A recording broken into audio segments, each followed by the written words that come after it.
सेक्टरनि फैगौ 14 सेप्तेम्बराव आसामनि जि अमृत बृक्षरोपण आन्दलन बेजों सोमोन्दो लानानै जोंनि भैरबकुन्द'आव बे नैबे ओनसोलाव गासै 10 लाख बिफां गायनाय मोनसे हाबाफारि लादों आरो बे हाबाफारिखौ गिनिस रेकर्डनि थाखाय टारगेट खालामनाय जादों।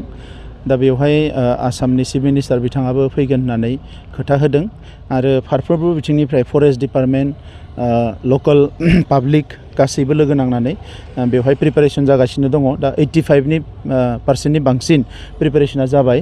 दा गाबोन सानसे दंबावो, गाबोन सानसे समफोर सानसे, बे साननैयाव 100% जागोन आरो बड'लेण्डआव गिबि खेबनि थाखाय बेबायदि बिफां गायनानै गिनिस रेकर्डआव फैनाय बे मोनसे जारिमिनारि जागोन आरो बेजों लोगोसे जोंनि आबहावायाबो आरोबाव गोग्गो जानो थाखाय, मोजां जानो थाखाय बेवहाय जथेस्थ' खाबु मोनगोन एबा मोजां जागोन बियो।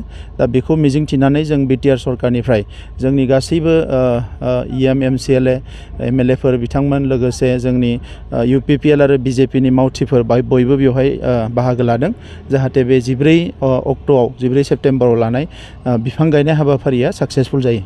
गायखांनायनि उनाव बेखौ जोथोन लानायनि थाखाय फरेस्ट डिपार्टमेन्ट आरो बेवहाय माखासे NGOआ खामानि मावना दंखायो, बिथांमोनखौ दायित्व होनाय जागोन जाहाथे बेखौ मोजाङै जोथोन लानो हायो। दुलाराय बर' फरायसा आफादाबो भलेन्टारि खामानि मावनाय बिथिङाव नुनाय जादों। दुलाराय बर' फरायसा आफादनि जोंहा डिस्ट्रिक्ट कमिटिनिफ्रायबो बाहागो लादों। आं बिथांमोनखौ साबायखर बावदों आरो 14 अक्ट'आवबो बिथांमोना गोख्रोङै बाहागो लागोन। आङो बिथांमोनखौ 14 अक्ट'नि हाबाफारिखौ जाफुंसार होनो थाखायबो जाहाथे गोख्रोङै बाहागो लायो बिनि थाखाय खावलायदों। बेसेबांसो मानसिफोरा थुबुर जानानै गायनो? ओरैनो गायनो थाखाय 5,000 सुबुंखौ थिग खालामनाय जादों। नाथाय बिथांमोना माखासे नायनो फैनाय आरो मिटिं गासै 15 निफ्राय 20,000 सुबुङा बेवहाय थुबुर जागोन।